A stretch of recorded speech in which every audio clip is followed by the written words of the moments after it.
Siapa yang memadamkan api Majusi, api yang selama ribuan tahun tidak pernah padam? Nabi Muhammad lahir, api Majusi menjadi padam. Siapa yang memadamkan? Allah. Kenapa Allah padamkan api Majusi di hari lahirnya Nabi?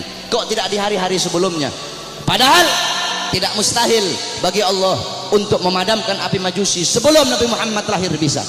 Tapi kenapa di lahirnya hari Nabi Muhammad? Ikraman, untuk memuliakan dan mengagungkan kelahiran Nabi Muhammad. Oleh karena itu Allah saja memuliakan kelahiran Nabi, Allah saja mengagungkan kelahiran Nabi.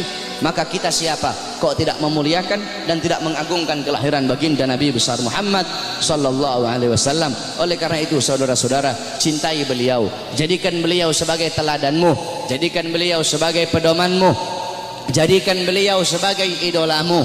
Nabi Muhammad mencintai kalian, Nabi Muhammad sangat cinta kepada kalian, sampai-sampai kata Sayyidina Ali, Sayyidina Ali karramallahu wajha, inna Rasulillah fi akhir nafsi harakat syafataihi marratain fa'alqaitu sam'i fasami'tuhu yaqul ummati ummati faqubida Rasulullah sallallahu alaihi wasallam wa qala la kanatid dunya tadumu li wahidin la kana Rasulullah fiha mukhallada. Apa kata Sayyidina Ali pada saat detik-detik terakhir nafasnya Nabi Muhammad? Aku melihat beliau menggerakkan bibirnya dengan 2 kali gerakan. Aku dekatkan telingaku, aku mendengar beliau berkata ummati ummati faqubida Rasul, dan meninggal Nabi Muhammad. Apa kata Sayyidina Ali? Lau kanatid dunya tadumu li wahidin la kana Rasulullah fiha mukhallada. Andaikan bisa satu wujud hidup abadi di muka bumi, yang paling pantas itu cuma Nabi Muhammad. Saking mulianya Nabi besar Muhammad sallallahu alaihi wasallam. Nabi Muhammad mengorbankan nyawanya, mengorbankan jiwanya untuk siapa? Untuk kalian sebagai umat. Nabi Muhammad, beliau pipi beliau tertusuk tulang sampai tembus ke sebelah. Demi siapa? Demi kalian sebagai umat. Nabi Muhammad gigi gerahamnya patah, gigi gerahamnya Nabi patah. Demi siapa? Demi kalian sebagai umat. Sampai-sampai Uwais Al-Qarni yang berada di Yaman, Uwais Al-Qarni tidak pernah berjumpa dengan Nabi, tapi ketika Uwais Al-Qarni mendengar Nabi Muhammad gigi gerahamnya patah, Uwais Al-Qarni ambil benda tumpul, dia pukulkan di pipinya agar gigi-gigi gerahamnya patah. Kenapa? Dia ingin merasakan apa yang dirasakan oleh Nabi Muhammad SAW. Nabi Muhammad mukanya dilempar dengan kotoran onta, dilempar batu sampai dahinya berdarah. Ketika dahi beliau berdarah, beliau tampung darah itu agar tidak jatuh di atas tanah. Kenapa? Karena kalau darah beliau jatuh di atas tanah, Allah akan tenggelamkan orang-orang yang melempari beliau. Apa kata beliau? Mereka adalah umatku, mereka belum diberi hidayah oleh Allah subhanahu wa ta'ala. Nabi Muhammad berjuang untuk siapa? Untuk kalian semua sebagai umat. Agar apa? Agar apa? Agar iman sampai. Agar apa? Agar Islam sampai. Agar apa? Agar masjid sampai. Agar apa? Agar ulama sampai. Agar apa? Agar kiai sampai kepada kalian, agar ilmu agama sampai, agar tauhid sampai, agar syariat sampai, agar seluruh ilmu-ilmu itu sampai kepada kalian. Tetapi setelah itu semua sampai, malah kalian sia-siakan. Setelah sholat sampai, malah kalian belakangi. Setelah takwa sampai, malah kalian campakkan. Setelah syariat sampai, malah kalian campakkan. Kalian mengambil budaya barat, kalian mengambil orang-orang barat sebagai teladan kalian, sebagai pedoman kalian, sebagai pedoman anak-anak kalian. Kalian tinggalkan Nabi Muhammad SAW. Mulutmu mengaku umat Nabi, saya umat Nabi, saya umat Islam, tapi kau tidak sholat. Saya umat Nabi, tapi masjidmu sepi. Saya umat Nabi, tapi kedua matamu memandang hal-hal yang haram. Saya umat Nabi, tapi kamu kencingnya berdiri. Saudara-saudara, Masjid Istiqlal loh, tahu Masjid Istiqlal? Itu bodoh DKM-nya itu. Kenapa bodoh? Karena mereka bikin tempat kencing berdiri, saudara-saudara. Masjid itu bikin tempat kencing bodoh. Masjid bikin tempat kencing berdiri, udah kayak bandara aja ente. Dorong orang-orang untuk bikin sunnah, dorong orang-orang untuk melakukan sunnah. Ente ketua masjid, orang-orang yang ada di masjid bikin tempat kencingnya duduk. Adapun orang yang masuk ke dalam itu kencingnya berdiri atau duduk, urusan mereka. Yang penting kamu telah dorong mereka untuk mengikuti sunnah. Sufyan Ats-Tsauri, tahu Sufyan Ats-Tsauri? Ats-Tsaur itu banteng. Kenapa Sufyan Ats-Tsauri dipanggil banteng? Karena dia masuk ke masjid itu mendahulukan kaki kiri, sehingga terdengar suara ya Tsaur qadimul yumna. Hei banteng, dahulukan kaki kananmu. Ditegur saudara-saudara. Engkau mengaku apa? Engkau mengaku umat Nabi, tapi kedua tanganmu tidak pernah memberi makan golongan-golongan yang dicintai oleh Nabi. Siapa golongan yang dicintai oleh Nabi? Anak yatim, fakir miskin, para janda-janda. Kau ngaku cinta Nabi, tapi kau tidak pedulikan mereka. Kau biarkan mereka dalam keadaan lapar, kau biarkan mereka dalam keadaan teraniaya, sedangkan mereka golongan yang sangat dicintai oleh Nabi Muhammad SAW. Engkau mengaku umat Nabi, tapi kau biarkan besok anak-anakmu merayakan Valentine. Engkau ngaku umat Nabi, tapi kalian para orang tua biarkan anak-anak gadis kalian membuka aurat. Saudara-saudara, makanya jangan heran bapak-bapak yang ada di sini, pasti rata-rata kebanyakan anak-anak kalian kalau cium tangan kepada kalian bukan di hidung, cium tangan kalian di pipi, cium tangan kalian di dahi, itu masih mending kena. Ada yang sampai nggak kena udah dilepas. Padahal harusnya seorang anak itu cium tangan di bawah hidung, bukan di atas hidung. Cium tangan di bawah hidung, kemudian dihirup udara tangan itu, tangan orang tua. Begitu cara anak-anak cium tangan. Tapi kenapa anak-anakmu cium tangan di pipi, anak-anakmu cium tangan di dahi? Karena kalian sebagai orang tua tidak pernah mendidik anak-anak kalian dengan didikannya Nabi Muhammad SAW. Jangan heran anak-anakmu melotot di hadapan kalian, anak-anak kalian membantah perintah kalian. Ada zaman sekarang anak bunuh bapak, anak bunuh ibu, anak masukkan ibunya dalam penjara. Jangan kau salahkan kenapa kalian sebagai orang tua tidak pernah mendidik anak-anak kalian dengan didikan agama. Laisal mar'u yuladu aliman. Tidak ada seseorang dilahirkan dalam keadaan alim, tidak ada saudara-saudara. Kewajiban kalian sebagai orang tua untuk mendidik anak-anak kalian dengan didikan agama. Bapak-bapak zaman sekarang sibuk cari uang, sibuk cari harta, pagi siang sore malam keluyuran cari uang. Untuk apa? Untuk ngasih makan jasmani anak-anaknya. Untuk apa? Untuk memberi makan jasmani anak-anaknya. Tetapi lupa kalian beri makan jiwa, hati, jiwa anak-anak kalian, hati anak-anak kalian, ruh anak-anak kalian, lupa kalian kasih makan. Apa makanan hati bagi anak-anak kalian? Makanan hati bagi anak-anak kalian adalah ilmu. Hati 3 hari tidak kena ilmu, hati itu mati. Maka tanyakan kepada diri kalian sebagai orang tua, telah berapa lama kalian menjadi sebab hati anak-anak kalian mati? Kenapa anakmu tidak kau masukkan pondok? Kenapa anakmu tidak kau masukkan pesantren?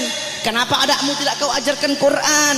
Kenapa kau lebih pentingkan SD-nya, SMP-nya, SMA-nya? Bukan berarti tidak boleh sekolah SD, tidak boleh sekolah SMP, tidak boleh sekolah SMA. Tidak apa-apa sekolahkan anakmu SD, SMP, SMA. Tetapi agama jangan kau belakangi, Al-Qurannya jangan kau belakangi. Kenapa anakmu tidak mondok? Aduh, saya lebih milih sekolah. Kalau nanti anak saya mondok, bagaimana masa depannya nanti? Orang tua goblok itu kalau ada yang seperti itu, saudara-saudara. Kalau anak saya mondok, anak saya jadi ustadz, anak saya jadi Quran, jadi ahli Quran, gimana masa depannya nanti? Gimana nasibnya? Orang tua goblok itu kalau ada yang seperti itu, saudara-saudara. Kau lihat zaman sekarang, SD, SMP, SD udah tahu mabok, SD udah tahu melacur, SD udah tahu zina. Itu SD, bagaimana SMP-nya? Itu SMP, bagaimana SMA-nya? Saudara-saudara, jangan kau pentingkan pendidikan dunia anak-anakmu, tapi lebih pentingkan pendidikan akhirat anak-anakmu. Didik dengan didikan Nabi. Adabani Rabbi fa ahsana ta'dibi. Allah yang mendidikku, Allah yang mengajariku, sehingga sebaik-baiknya pendidikan adalah pendidikanku. Nanti ini tanggal 13, besok tanggal 14, kau lihat yang paling banyak merayakan Valentine di jalan-jalan, saudara-saudara. Yang paling banyak merayakan Valentine bukan orang Kristen. Yang paling banyak merayakan Valentine bukan orang Buddha, bukan orang Hindu, bukan orang Katolik, bukan Yahudi, bukan Nasrani. Yang paling banyak merayakan Valentine di Indonesia adalah anak-anak kita, saudara-saudara, anak-anak Islam, putra-putri Islam, putra-putrimu yang paling banyak merayakan Valentine. Valentine itu adalah harinya orang-orang Romawi. Valentine itu adalah mengenang kematian si Santa Valentino atau siapa itu namanya, orang-orang Romawi itu. Man tasyabbaha biqaumin fahuwa minhum. Kata Rasulullah, barang siapa yang mengikuti suatu kaum, maka dia sama dengan kaum tersebut. Engkau mengikuti orang Romawi, engkau mengikuti orang Barat, engkau mengikuti orang kafir, mengikuti budaya mereka, mengikuti adat istiadat mereka, mengikuti hari-hari besar mereka, engkau sama seperti mereka. Mereka dilaknat, engkau pun akan dilaknat oleh Allah Subhanahu wa ta'ala. memang betul kata Nabi Muhammad. Nabi Muhammad SAW beliau pernah bersabda, la taqumus saah, kata beliau tidak akan terjadi hari kiamat, kata beliau, hatta sehingga kata beliau ta'khuda ummati, umatku itu mengambil jejak, umatku itu mengikuti jejaknya siapa? Jejaknya orang-orang sebelum mereka, jejak orang-orang sebelum mereka, kata Nabi Muhammad SAW. Shibran bi shibrin, sejengkal demi sejengkal, kata Nabi Muhammad. Wa dhira'an bi dhira'in, sehasta demi sehasta, kata Nabi Muhammad. Fakila, kemudian ada di situ salah satu sahabat yang berkata, ya Rasulullah, maksudnya apa maksudnya kurun golongan-golongan sebelum mereka itu, apakah mereka ya Rasulullah, kata salah satu sahabat, apakah orang Persia, Warum, dan orang-orang Romawi? Apa kata Rasulullah SAW? Siapa lagi kalau bukan mereka? Lihat, yang dikatakan Nabi Muhammad SAW betul. Nanti ada nanti kiamat tidak akan terjadi, kiamat itu tidak akan datang nanti sebelum umatku itu sampai, sehingga umatku akan mengikuti orang-orang Romawi dan orang-orang Persia, baik gaya pakaian mereka, mengikuti hari-hari besar mereka, kata Rasulullah SAW. Maka ketika itu sudah terjadi, berarti itu adalah salah satu daripada tanda-tanda kiamat. Oleh karena itu saudara-saudara sekalian yang dimuliakan oleh Allah, didik kau punya anak-anak dengan didikan Nabi Muhammad. Begitu juga ibu-ibu zaman sekarang ini, mereka tahu di mana letak kursi mereka, di mana letak dapur mereka, di mana letak tempat make up mereka, tapi mereka tidak tahu di mana letak anak-anak perempuan mereka. Anak-anak perempuan kalian biarkan berjalan dengan laki-laki yang bukan muhrim. Anak-anak perempuan kalian biarkan telanjang. Anak-anak perempuan kalian biarkan membuka aurat. Saudara-saudara, Hadramaut melahirkan para aulia. Bumi Hadramaut itu melahirkan para wali, melahirkan para aulia, fuqaha, ulama. Kenapa? Itu tidak terlepas dari wanita-wanita yang ada di sana. Bagaimana wanita yang ada di sana? Wanita yang ada di sana seumur hidup mereka cuma keluar 3 kali. Seumur hidup mereka keluar cuma 3 kali. Pertama, ketika mereka masih kecil, keluar bersama bapaknya. Kedua, ketika mereka sudah menikah, keluar, diambil oleh suaminya, keluar dari rumahnya. Ketiga, ketika mereka mati, keluar, diantar ke kuburnya. Itu seumur hidup 3 kali mereka keluar rumah. Makanya jangan heran kenapa wanita-wanita di sana melahirkan wali-wali, melahirkan orang-orang soleh, melahirkan wali songo yang datang bawa Islam ke Indonesia, berasal dari sana. Kenapa? Itu tidak terlepas dari kesolehan, ketaatan, kezuhudan wanita-wanita yang ada di sana. Oleh karena itu para wanita-wanita, para istri-istri, ibu-ibu, jadikan Sayyidatuna Fatimah, Sayyidatuna Khadijah, Sayyidatuna Aisyah, Ummu Salamah, Ummu Aiman, Ummu Sulaim, Siti Khansa, Siti Mutiyah, wanita-wanita di zaman Nabi, wanita-wanita mulia, jadikan beliau-beliau sebagai uswahmu, sebagai teladanmu, sebagai pedomanmu, agar kau bisa mendidik anak-anakmu dengan didikan Nabi Muhammad. Insya Allah dengan duduknya kita di sini, Allah kasih kita keberkahan, Allah kasih kita Allah kasih kita maghfirah, Allah kasih kita rahmat. Kita bermalam-malaman di sini untuk Nabi Muhammad. Insya Allah kedua mata kita Allah halalkan kelak di yaumil qiyamah untuk memandang wajah indah baginda Sayyidina Muhammad SAW. Amin amin ya rabbal alamin. Ingat saudara-saudara, tidak ada kata capek untuk Nabi, tidak ada kata mahal untuk Nabi Muhammad. Oh saya bikin maulid ini, aduh bagaimana ini, pusing saya nyari dana. Tidak ada kata mahal untuk Nabi Muhammad. Untuk Nabi triliunan itu tidak ada harganya. Kau bikin maulid, kalian nih takmir masjid bikin maulid, jangankan habis 1 triliun, kalian habis 100 triliun, itu murah untuk Nabi Muhammad SAW. Tidak ada kata mahal untuk Nabi Muhammad. Saudara-saudara, Nabi Muhammad, Sayyidatuna Khadijah, semua hartanya habis. Sayyidina Utsman, Sayyidina Umar, Sayyidina Abu Bakar, sampai sebelum Sayyidatuna Khadijah meninggal, apa kata beliau? Wahai suamiku, hartaku semua sudah habis. Nanti kalau aku mati nih, kamu butuh uang, kau gali kuburku, ambil tulang-tulangku, kau jual untuk Islam. Sampai segitunya, tidak ada kata mahal. Nah ini kita, kadang untuk Nabi kita capek, untuk Nabi. Ayo udah kemalaman nih, tidak ada kata kemalaman untuk Nabi. Aduh mau ngaji, aduh hujan nih, tidak ada kata hujan untuk Nabi Muhammad. Aduh mau pergi maulid jauh, tidak ada kata jauh untuk Nabi Muhammad. Nanti yang jadi banci ente.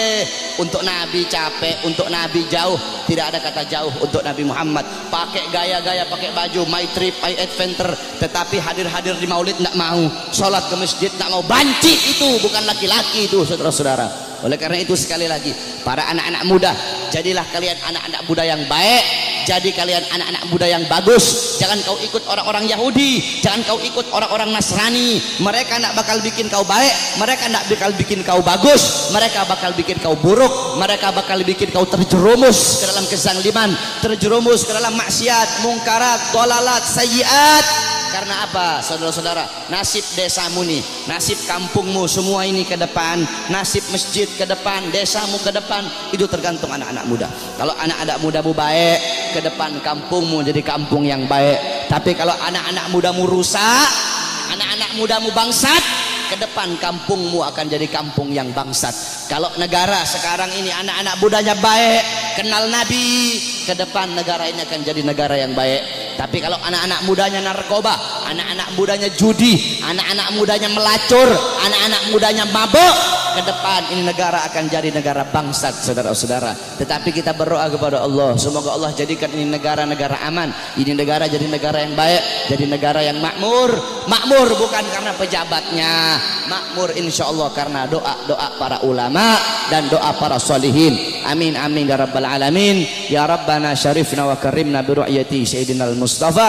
Ya Rabbana syarifna wa karimna bi ru'yati sayyidina al-Mustafa. Kita doakan para ulama kita, para guru-guru, para ulama, para ustadz, para murabbi kita, semoga Allah panjangkan umur beliau-beliau, karena beliau-beliau pewaris Nabi, penyambung lidah Nabi, penerus perjuangan Nabi. Semoga Allah panjangkan umur-umur beliau, Allah permudah urusan dunia akhirat beliau, Allah sehatkan jasmani dan ruhani beliau, sehingga ilmu-ilmu beliau bermanfaat untuk kita semua. Amin amin ya rabbal alamin. Wal afu minkum. Wassalamualaikum warahmatullahi wabarakatuh.